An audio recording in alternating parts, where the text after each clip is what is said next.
Hello everybody, welcome to today's show. Oh my goodness, so many things not on the screen. Wait a minute, shush. Okay, so, sorry, there must have been some really weird audio going on there. Still busy playing around with various things, so give me a chance here, We need to turn that on, and where is our chat? There's our chat, so there we go. Okay, right, you should all now be here, and there shouldn't be an echo. The echo should have gone away. Yes, absolutely. That was a little glitch from my side. I am Still playing around with this this wonderful thing, this modulate demo. Now, yes, I've been tweaking with it a little bit, and the guys who run it have sent me some statements. Okay, do it like this, try it like that, try it like this. So I'm going to try it one more time. And again, I apologize for like using you guys as guinea pigs, but one has to do a live stream with all the bells and whistles running in order to be able to see whether it works whilst doing a live stream. So bear with me. This is we're just going to do it very, very quickly. This is modulate. Now, modulate is doing this voice stuff. So this should sound different. Hopefully, I should now sound like a very different kind of person. I'm just checking here to see everything is okay. Can you give us some insight on your live actual plays versus your home games? All right, so we're going to deal with some questions in a little bit, so we will get there. I absolutely assure you. How does my voice sound? Does it sound okay? Does it sound exciting? Are we happy? I'm not entirely sure if there's any difference in whatsoever there should be. If I've set this up correctly, and just double check here. Yeah, not bad, a bit staticky, yeah. So there's another setting which they recommended that I try and do. There's one setting which they recommended I try and do, and I can't do it. I can't get my computer to do it, and there's an error, so I'm going to talk to them about that as well. And of course, I discovered this morning. I've been trying to fix it. I've been on forums. So yeah, I sound like an old lady. Okay, let's try something different. Let's try Daniel. How about Daniel? What about Daniel? Does Daniel sound a little bit better?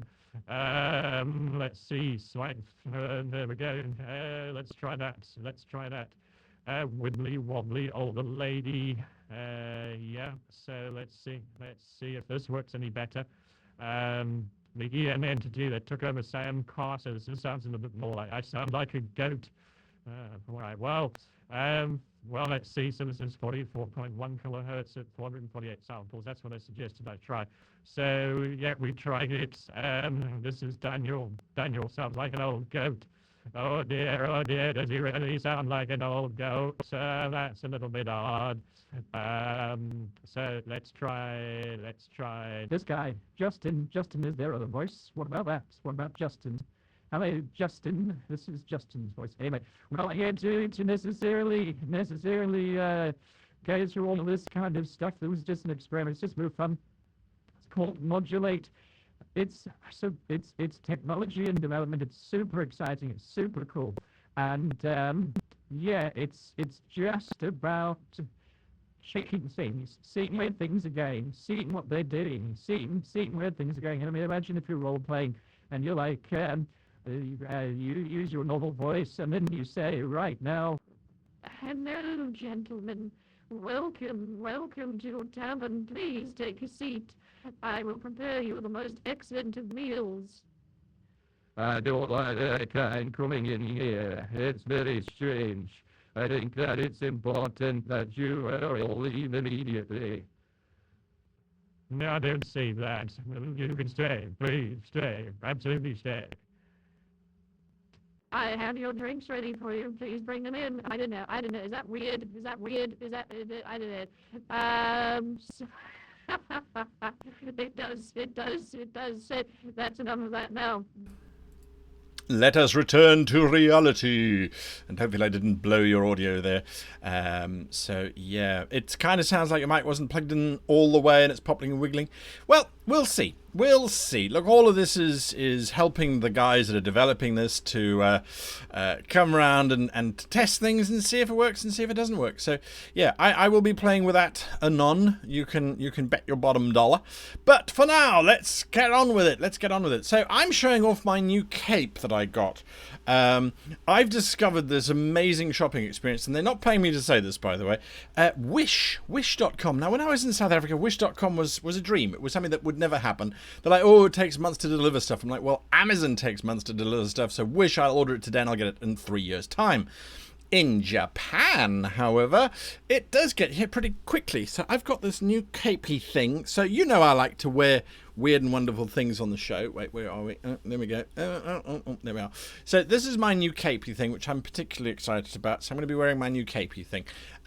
So there we are.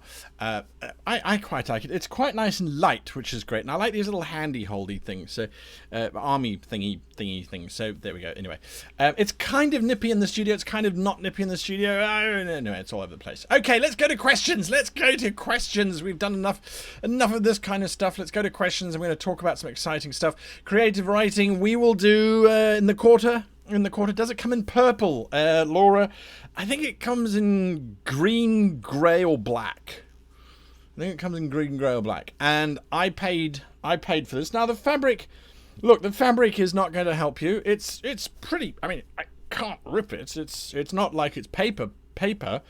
I think I paid about, what was it? Maybe, I'm doing the maths because it's in South African rand, which it was like 128 rand. So divide by 10 gets to 12. So this was probably about $10. I don't think it's too bad for $10. Anyway, okay, right, let's keep going. Yeah, the t-shirt, gotta love the t-shirt. I was in Minnesota, so I had to do the Minnesotan thing. I saw this at the airport and I was like, I've got to have that. So, why are you in shot? You should go away. There we go. Let's get into questions. Who's got questions? We're talking RPGs. If you're new to the channel and you're going, what the hell is all of this on? This is just random chaos. Ignore me. You know, that's what it is. That's what it's like. Oh, wow. Okay, so, yeah, we've got some questions coming in. So your questions can be RPG related, virtually any RPG that you like. Don't ask me about rules questions, because that's not something that we do here on the channel, but you can ask me about how do you run games in this setting or that setting or the next setting and so on, and we'll try and answer those as best we can. So please put the word question in front of your question. Nice big bold caps. You can see how AK Writer has done it there, putting the giant question in front of that, so that's excellent. Elizabeth Fenewald, however you pronounce it, Minnesota, represent. Absolutely, I love my time in Minnesota. It was absolutely lovely.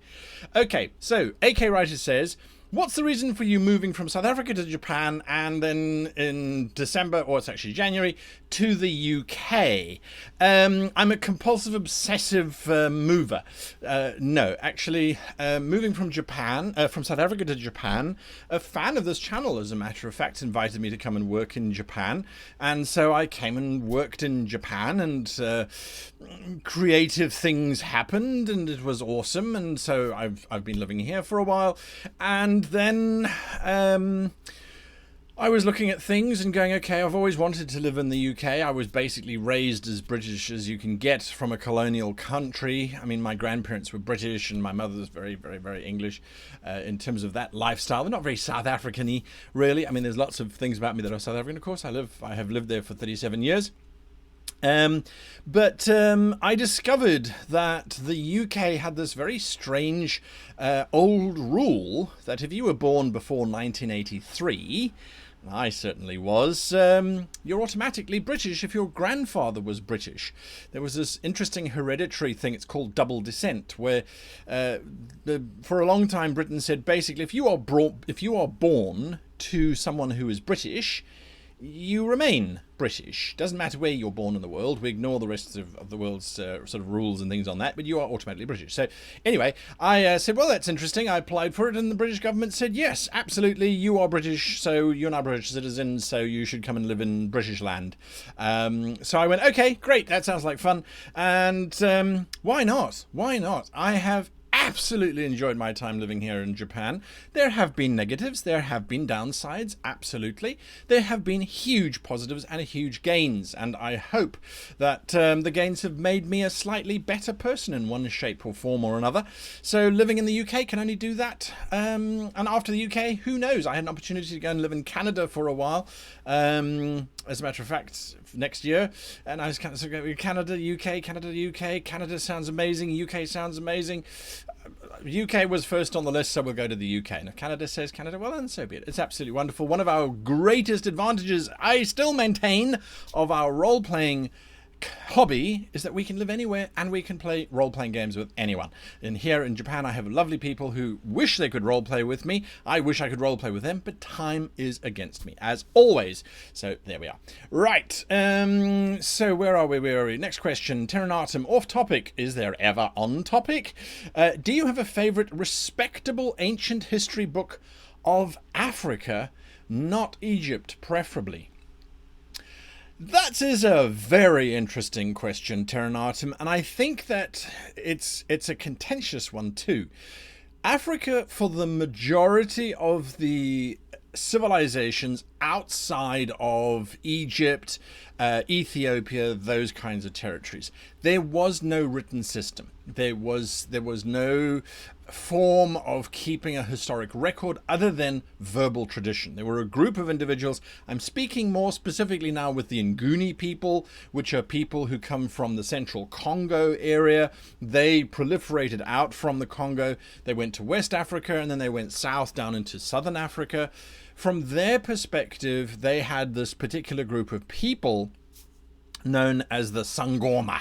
And the Sangoma were the witch doctors, the medicine folk, the spiritual leaders, if you will, of each of the little villages and the little sort of chiefdoms that existed within that culture. So they would pass down from generation to generation the history of their people. Now, what was very interesting was that part of their mandate, this is certainly true in South Africa, that much I can tell you, the Sangoma collective refused to share that information with outsiders. It was meant to remain within the Sangoma space. They wanted to retain their control over that history for various reasons. And when you look at it, that's not a unique thing to the Sangoma people. The Church of Christianity kept the book, the Bible, in Latin for a long time to maintain that control, that superiority, and limitation. So there really isn't a huge amount of historical evidence that exists from a text perspective. So we don't have ancient scrolls and things. Obviously there are some structures, but again, not a lot of structures. The Zulu people, the Khoisan people, for example, who are endemic or indigenous to Southern Africa, again, we have cave art, but not a lot of cave art. Well, there's lots of cave art, but there's not a lot of, there's no writing in it. It's all pictograms, there's symbology, there's all those kinds of things. So there isn't really a huge one. There is one, however, in the 1970s, there was a Sangoma who realized that they had to break this silence. They had to move forward. They had to try and break this non-understanding. So they broke with the Sangoma edict and they went and wrote a book, and it's called Africa, My Children. And it's a collection of creation myth, if you like, of how the Nguni people specifically saw the world coming into creation. And there's some interesting historical references there as well, especially when there would be individuals sailing up the Congo River or the Zaire River, or the Zambezi River as well, for that matter, had come from different areas and had different color skins and things. So there's all sorts of interesting things going on there. But yes, long and short of it, there are several books that have African artifacts. But in terms of actual solid history, yeah, not a huge amount. Not a huge amount that I can recall off the top of my head.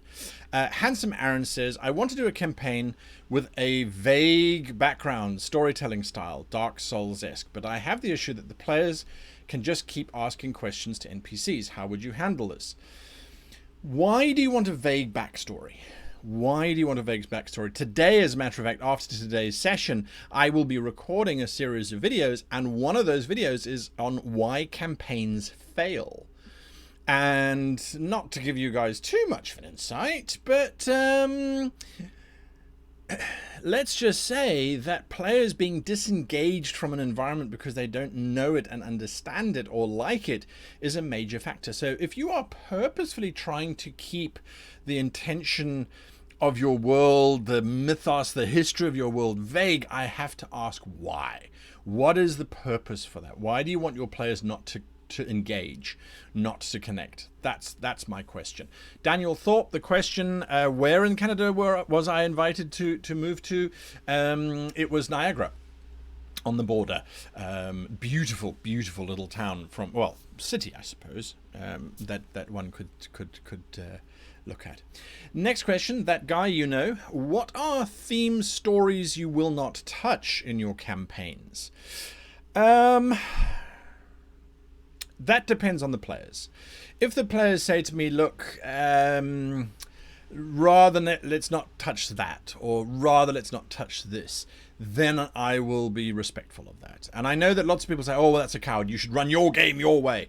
No, we're a collective. We don't run, the GM is not, this is something that I think we need to really deconstruct, is that the game master, the dungeon master, has put in a huge amount of effort, and it is seen as their world. But I don't think so. I really don't think that it should be looked at as it's the DM's game. Yes, the game cannot run if the DM is not there, so that makes them a pivotal component of the game. But their world, their space, is inhabited by the players, and a DM without players is playing with themselves, as you know, I'm fond of saying. So when it comes to that sort of thing, it depends. I personally have experienced a lot of things growing up in the country that I grew up in, so for me, exploring topics, heavy topics, for sure. Things that I won't necessarily go into is I would never allow players to really play debauched characters. Like if a player came to me and said, I want to play a pedophile, I would say, why? Laura Bones, thank you so much for that. Really do appreciate that. Thank you. So there's some things that I would say, okay, explain to me how and why this is going to make the game more interesting and more entertaining. A villain might be a pedophile, some kind of monster that needs to be destroyed, sure. But a player?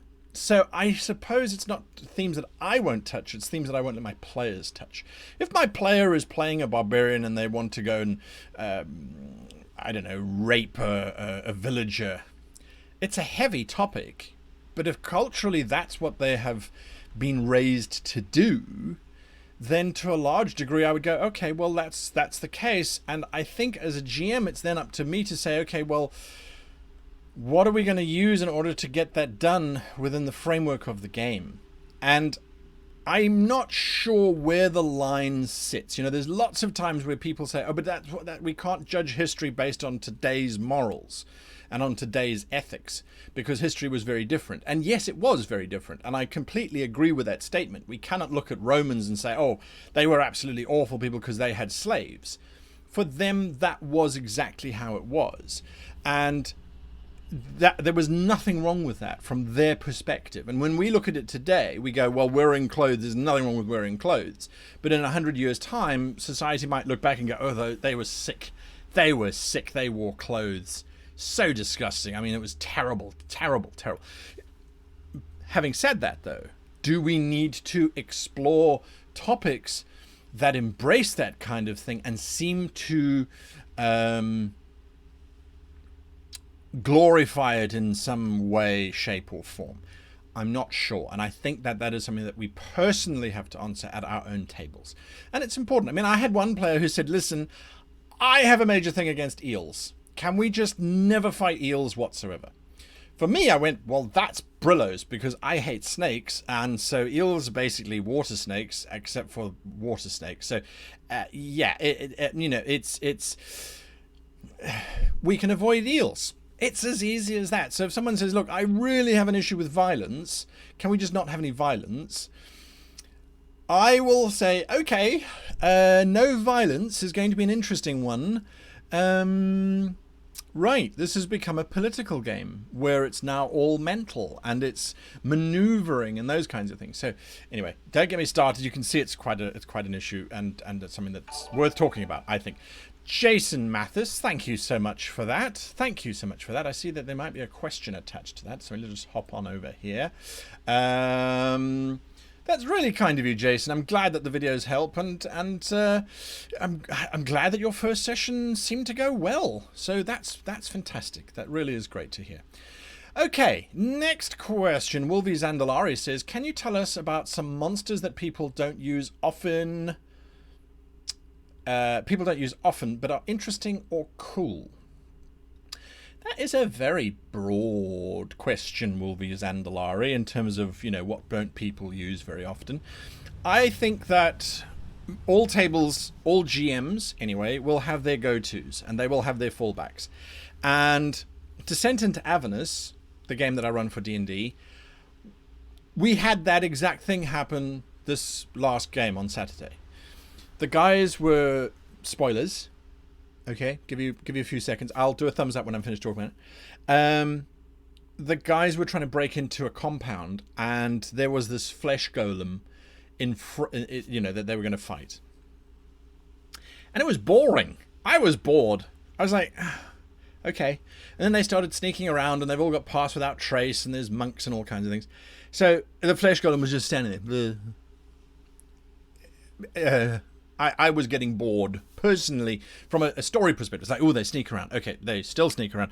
It has no powers, it has no defenses, it has no abilities whatsoever to make it interesting. So do I let it carry on standing there, or do I start to put in a little bit of tension for my players? So what I did, right or wrong, I don't care. They had fun, so as far as I'm concerned, it's right. I started to have something grow out of the side of it. It's not written in the book. It's not written in any book, by the way, for that particular system that we're playing, that says creatures can weirdly change shape. So this thing started to grow something out the side of its head, and then this giant phallus-like thing plopped out. That was purely intentional, by the way, to make it kind of like a penis, but not a penis, and I can say it on my own show because I'm not restricted.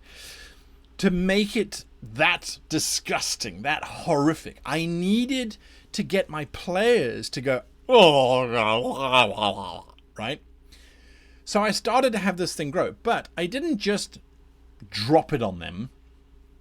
I started to have it grow, and it grew a little bit more, and it started pushing against the skin. So they had rounds in which to react.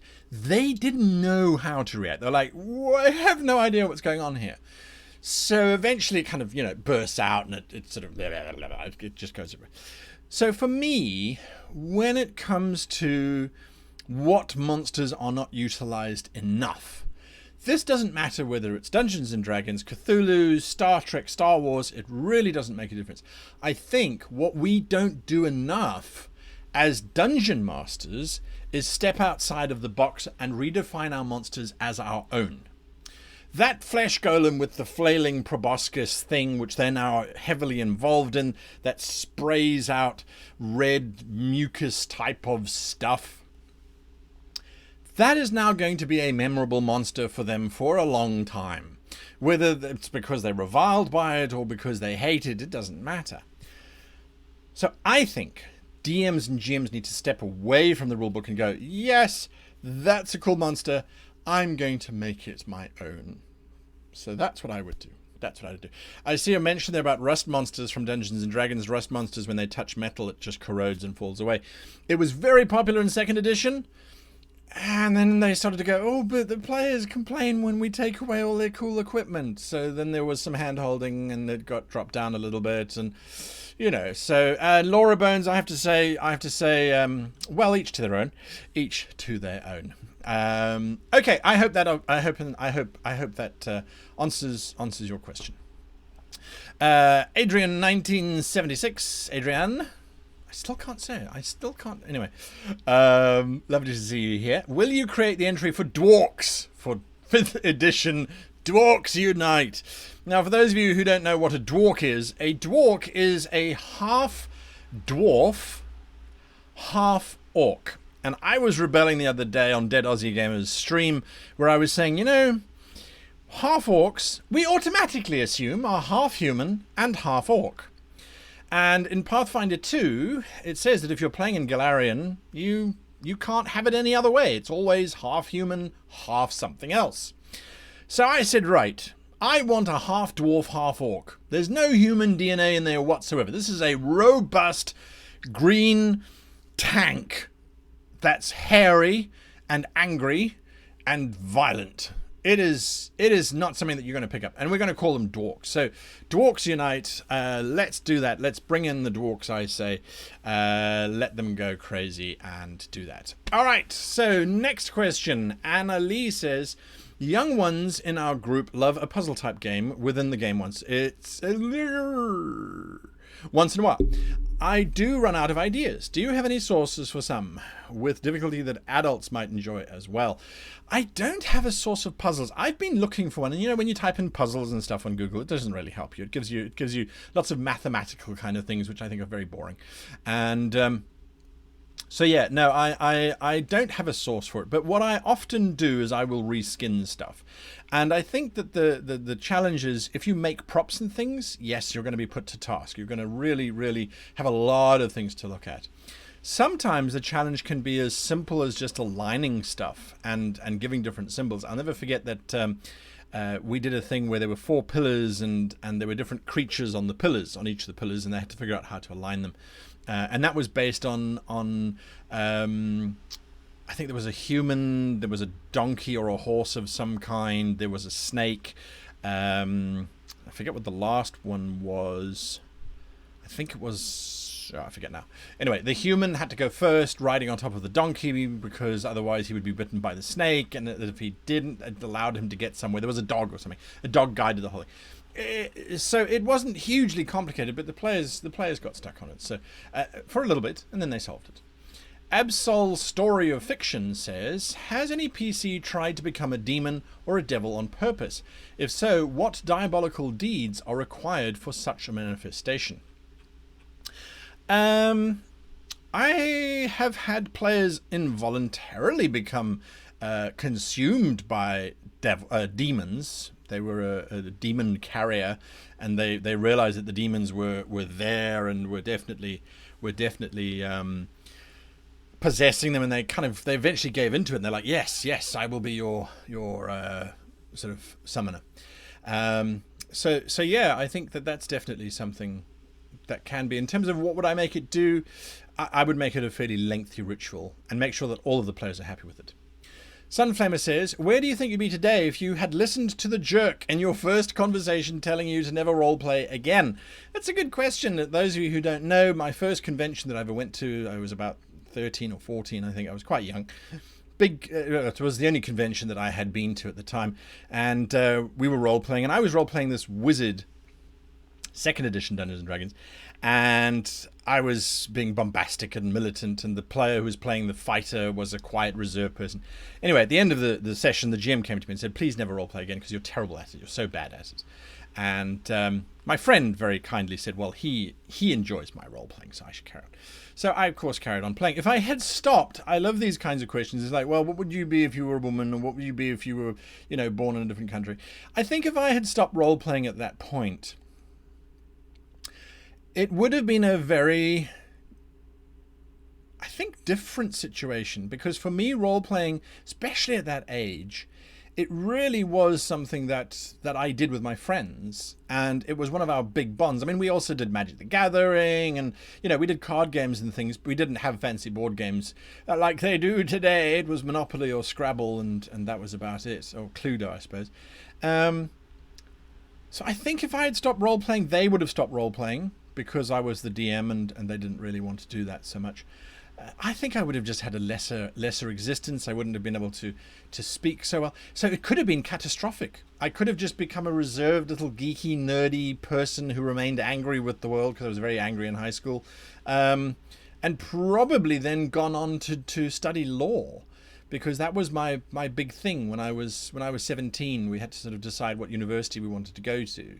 And I was torn between becoming a lawyer and becoming a filmmaker. And I think becoming the filmmaker allowed me to go on the journey that I've been on. So I think that would have been there.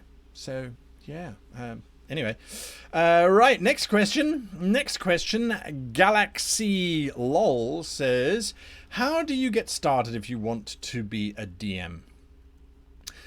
That's a very big question. A very simple answer, and I know you're going to hate it, is if I were starting off as a GM, I would get hold of a bunch of friends who want to play. That would be the first thing. Find your audience. and then say, okay, well, what shall we play? Do we want to do Dungeons and Dragons, where there is tons and tons and tons and tons of online support material for that? Or do we want to do something simpler, something easier, like Fate? Do we even know what we want to play? Do we know what our options are? And but don't get stuck with analysis paralysis. Choose a system and then go with it. So if you want to try a free system first, you can find free role-playing systems online. I don't have those resources at hand, but you certainly can. So bear that in mind. You can certainly do that too. But yes, that's where I would start. Bunch of friends. What should we play? And even if you don't want to do that, even if that's too complicated, grab some 6-sided die, grab your friends, create an attack, a defense, and hit points. And maybe skill, and give values between 1 and 6 to those. Those are the characters, and then just start role playing. Let them start facing scenarios and stuff. Oh, you want to hit the orc? Make an attack roll. The orc makes a defense roll. Oh, you want to be the orc attacks you? What's your defense? 6. Okay, well there we go. Let's do that. You can go very, very simple, but don't get bogged down and going, oh, I have to remember all these rules. I have to learn all of these rules, and don't worry about it. Don't worry about it. Just start. Just start. That's the biggest thing. Drew Bay. What is your favourite badly written sword and sorcery film? Badly written. Favourite badly written. I mean, that's a challenge. That's a challenge. Badly written by whose standards? Because I like pretty cheesy stuff. I would say sword and sorcery film. Kroll was just terrible. I hated Kroll. It just didn't work for me. And it wasn't badly written. Excalibur? Was Excalibur badly written? The John Borman film? I think it's one of the greatest sword and sorcery films of all time. Would it be bad? I don't think so. I don't think it was badly written. I mean, it was written as it was. I don't know. That's me. Princess Bride. The Princess Bride. I don't think it was badly written either. So I'm not sure. I'm not sure. It's a difficult question. Badly written that I like anyway. Does Star Wars count? So let's keep going there before I get into trouble.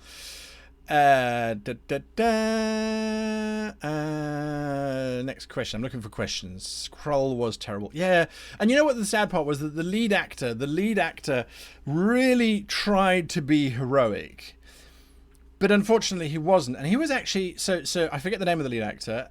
He eventually moved into doing television stuff, and he became one of the villains in Star Trek Deep Space Nine, where he was much better suited as a slimy villain than he was in Kroll as the dashing hero. There was just something off about that film. It didn't work so well. Let's go ride pandas, as long as they're strong enough, willing, and capable to do so. Let's go ride pandas says, I'm writing a report on the benefits and effectiveness of using tabletop RPGs as a teaching tool in actual educational facilities, specifically the improvement of creative writing skills. What's your opinion on this? Let's go ride pandas. My opinion, of course, is that it is definitely very effective. I would not say that it is... Well, I would say yes, certainly creative writing is effective, but communication skills, social dynamic skills, there are so many things that you have to be able to do in order to roleplay with other people successfully and repeatedly. You know, there are lots of things to it. I mean, the books we had was it second edition? I think it was second edition. Yes, it was second edition. We had books confiscated in high school when we were in high school. And the teacher wanted to claim that they were, inducing Satan and all that kind of stuff. And the headmaster took it, read it, and said, no, this is ridiculously educational. We should run it as an after-school program. So that's what we did. But yeah, I think it's fantastic. I think there's lots of value behind it. Okay, how are we doing? Time is flying today, and I don't feel like I've answered lots of questions.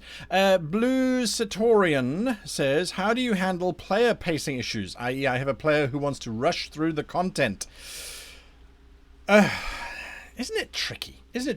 So, when you have a player who wants to rush through the content, I would revert to an initiative system, and I'd say, okay, what are you doing? All right, what are you doing? Okay, what are you doing? Okay, what are you doing? In social and in NPC encounters, I would do that. So you slow them down. It's like, oh yeah, I understand your character's got 50 things they want to do. but you act on your turn, and now you act on your turn, and you act on your turn, and you act on your turn. So I would do it that way. I would run it like that. So it helps slow them down. It helps control them. I've often had players who are so excited that they just, oh, my character does this, and then I do that, and then I do this, and I do that. Sure, let's start with the first one. Your character does this. Okay, what does your character do? And what does your character do? You know, so you can really pull it back, just really, really slow them down. Not slow them down, but control their enthusiasm. That's what I would suggest. The first D&D movie was terrible. It really was. And unfortunately, I mean I mean, Jeremy Irons is always going to be great. I love Jeremy Irons. I think he's brilliant. The D&D movie was bad, I think, because it I don't know what it tried to do, but it tried to not be a D&D movie, but whilst trying to be a D&D movie. It was very sad.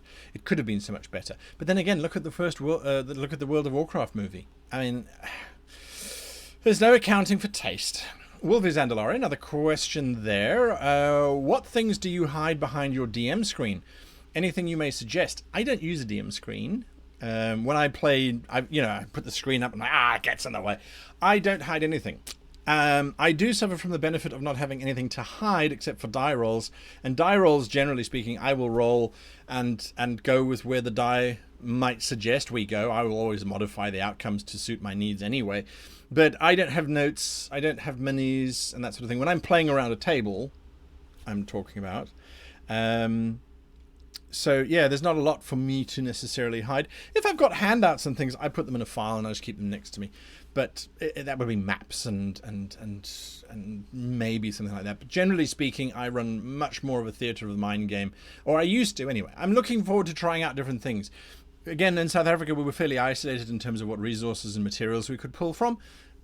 Moving to the UK, I think that's going to be a different experience. So I look forward to trying out the different things. But screens, I've generally never hidden behind screens.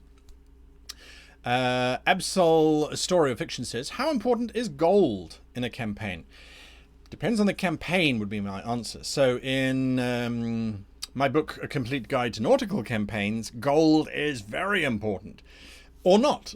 And there's actually a chapter which says, you can drop all of this. It's all the accountancy stuff. Drop it. Take it away. Ignore it. Or you can include it, and then here is how it works. So per ton, this is what per ton of spices, this is how much it costs, this is how much you can trade it for, this is the basic trading mechanism. It really depends on the player group. It really depends on the type of campaign that you're playing. So gold, credits, chits, that sort of thing. I will say this, though. Systems that don't have a monetary slot, if they try and be clever and they go, oh no, you have a wealth score. And when you try and buy something, you roll your wealth score, and if you have enough, if your wealth score is a success, you can buy it. I hate those kind of games. I absolutely hate them, because then you find a briefcase, and it contains money, and it increases your wealth score by 1. Great. That's not exciting. Exciting is you find a briefcase and there's $1 million in it. That's more interesting, personally. That's me. Wolvie says, wait, how do you modify outcomes when you roll openly? The monster swings to attack you. Natural 20. Wow, look at that. Great. The monster swings its arms.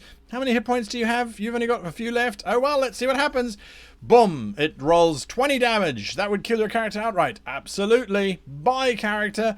But hang on a moment. Didn't you pray to your god before the beginning of this battle? You did? Okay. Roll me a faith check.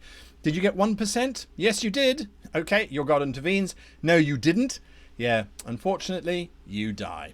So I don't change the numbers, but I add in more die rolls because I can ask for checks whenever I like. I am the DM. So I will use checks. I will try and mitigate certain rolls with checks. But again, if the dice say you die, you die. That's the bottom line. That's the important thing.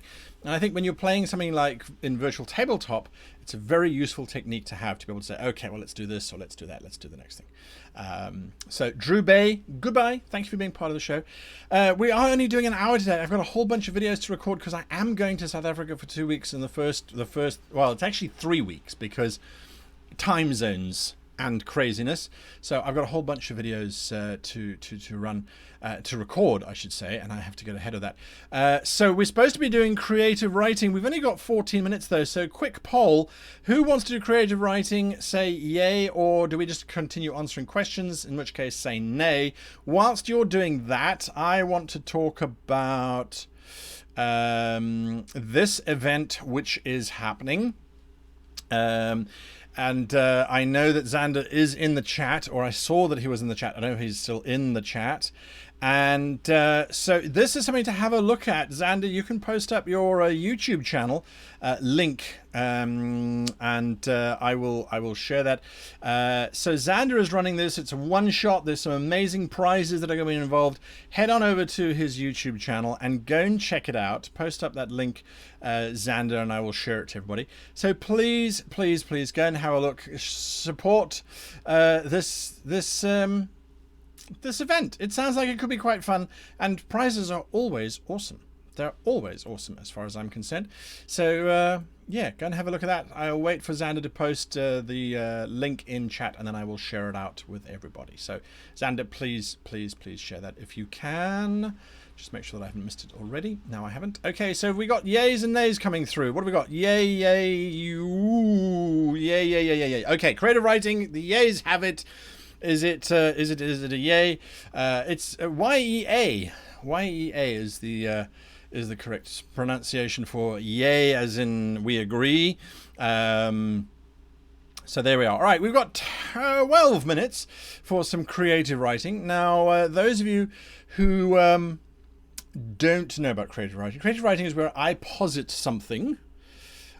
Something for you to think about, and then to critically write about, and then you drop it into the chat, and then we sort of unpack that a little bit.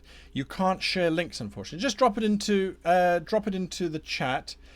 Oh wait, they did away with that. They did away with it. Drop it into Discord quickly, Xander, and I will drop it into the whole thing. So yes. Okay, so, we're talking about movies. Assassin's Creed 1 was dreadful. It was, and you're like, how do you stuff it up? The video games are better. Can't you just get the same person to do it? Anyway, they can't. There's a whole bunch of reasons why. And, yes, they haven't yet learned. As far as I can... I'm getting distracted. Creative writing. So there we are. Okay, so hold your questions for now. We're going to do creative writing. Today's creative writing is... Well, I think it's something that is of value to do as an exercise, regardless of whether or not you are running a game or whether you are a player. If you're running a game, this is stuff that you should include in your game from time to time. If you are a player, this is something that you should include at least once with your character.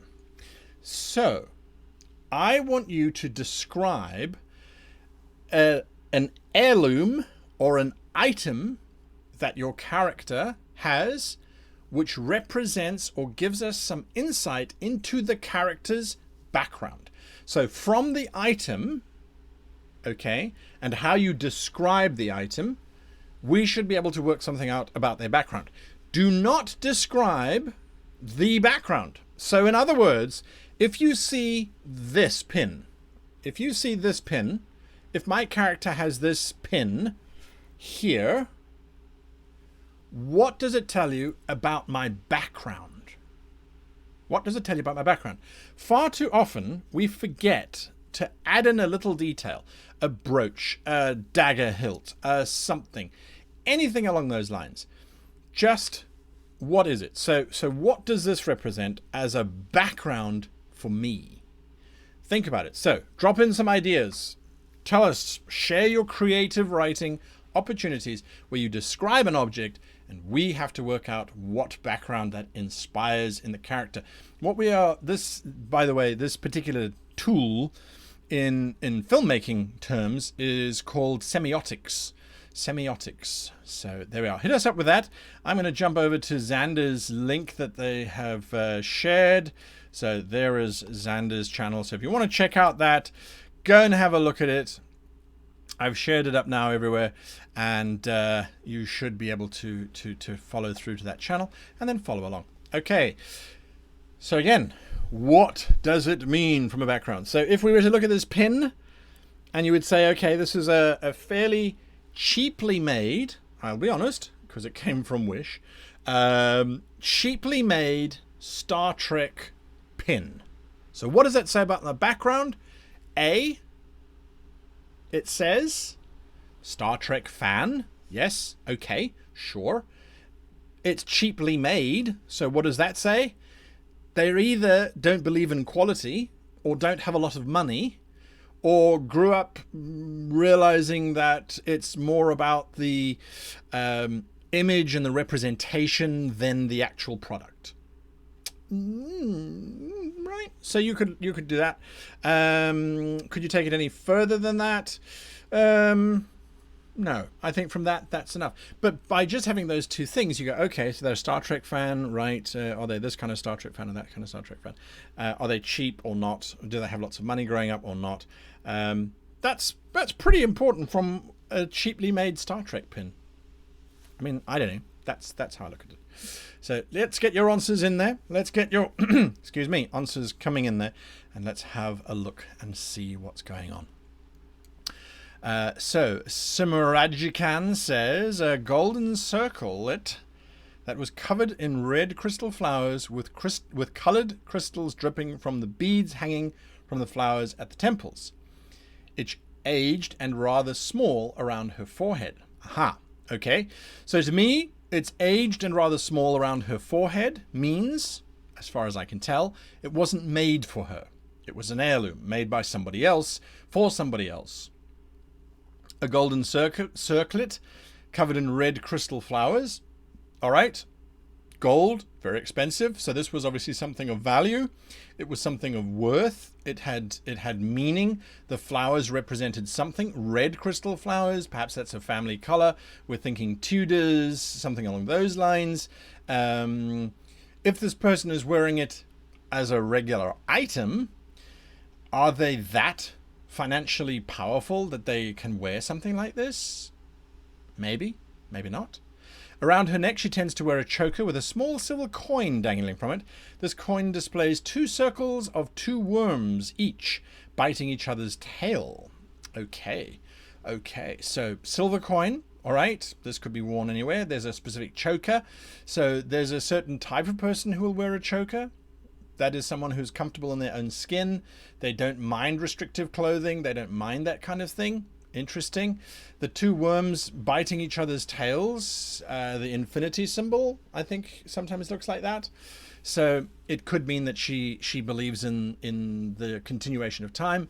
Do you see how strong these things are? I mean, these could be completely wrong. A necklace hangs on the man's neck. It is a wooden carving of a camel resting in a briar, and its blood coats the thorns. That is complicated imagery. I like it. Camels we don't often see other than sort of ships of the desert. A camel resting in the briar. Camels are often seen as tremendous beasts of burden that can go very long distances. So perhaps the religious indication here is that this individual can bear a lot over a long period of time in very difficult circumstances, and yet when they rest in the briar, they are wounded. So if we stop moving forward, if we stop trying, we are punished. Maybe? I'm not sure. I think that's great. Lots of questions going on there. So, Laura Bones, tooth of a large cat carved with tribal symbols. Its surface smooth in places as if being rubbed repeatedly. Aha, there's a nice personal touch. So it's not just what does this object represent, but it's now an action which happens. That is something that has been used repeatedly, so we can start to get, okay, so the character is superstitious. The moment you start having something that people do for luck, for good hunting, for whatever, it's superstition. So I like that starting to come through, giving us some insight into this, who this particular character is. The fact that it's a tooth, of course, means that it's doing all of its usual toothy type of stuff, which is great. You know, there's a certain primacy to it. There's something along those lines driving through. Mika Wellington says a wooden lyre, small round amounts of blood spotted upon its frame, also very dented.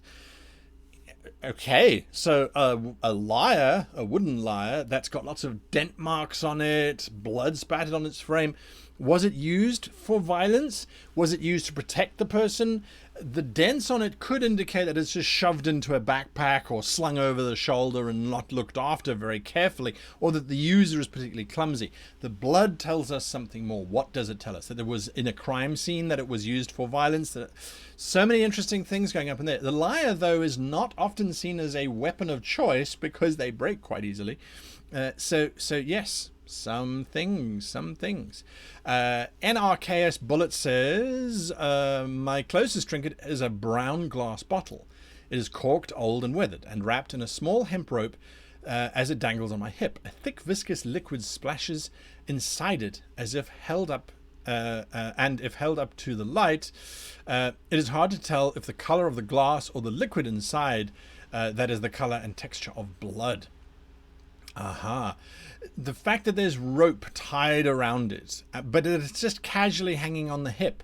This has some value, but it has to be exposed. So not hidden away, secreted. So this is a proud thing. This is something being displayed. It contains blood. Is it a mark? Is it blood? I don't know. Do you see how these little details, when we add them in, create amazing things? However, they only create amazing things if the person is participating. So if you as a DM say a small, vibrant orange and red feather used to create an accent in the dark hair of this individual's tricorn hat, this is from Thumbtack 22, you go, so you describe this orange and red feather, and the players go, yeah, okay, I stab him. You've spent a few moments thinking about this bright orange and red feather, and he stuck it in his tricorn hat. What does that express of the individual? That they have a certain frivolity to them, that they don't mind having a strange feather stuck in their hat. They like garish colours, which possibly indicates that they are a loud individual, possibly. Again, there are so many wonderful, wonderful things coming through here, guys. This is absolutely fantastic. I really, really, really love it. So I hope that you can see that these things are so useful to evoking things, and we tend to forget them. And I know I do. I really do. And I wish, and this is just between you and me, that when I was running things like Descent into Avernus, or Ghost of Saltmarsh for that matter, we had more time. Because if we had more time, I could include more of this stuff if I remembered, and I will be honest with you, that won't always happen. But if we had more time, I would love to include more of this kind of stuff where the characters are really getting a sense of what's going on. I do try it from time to time by describing strange and wonderful things, but not as often as I would like. If you have the opportunity to do so, please do so. We've come to the end of today's show, and so many cool options, so many cool ideas. I hope that you are going to have a look at that YouTube channel of Xander's. I think that should be fun. If you are here from the Kickstarter, we didn't get to any Kickstarter questions, but I don't think there are many. I was super excited, but I've got to check something because these don't look right to me. I'm going to show off this very quickly. So part of the book, Complete Guide to Nautical Campaigns, is orders that you issue to your crew as your ship is sailing. I realize that there are 78 orders in the book. That's a lot of orders, and when we do the play testing and stuff, people sit there with the book, scanning through all the pages, trying to remember what orders they should be given. So we said, okay, we're going to come up with cards, so these cards will be available to backers. So you've got like repair cards, you've got buff cards, boarding cards, what's that one, an attack card, and then there's a whole bunch of others. There's for fortifications and towns and those kinds of things. And so I've designed them this past month, and we're busy working out back, what should they look like. So this is a sample that I printed up, but they don't seem to be the right size. So I have to actually go and measure. I know it sounds silly, but so the cards, we are busy working on them. If you are a Kickstarter supporter, we are busy working on them. Yes, and we will update you accordingly. For the rest of you, it is Monday evening for some of you, Tuesday morning for some of you, and I wish you the very best of weeks moving forward. And ultimately, I wish you all, of course, the very happiest of gaming.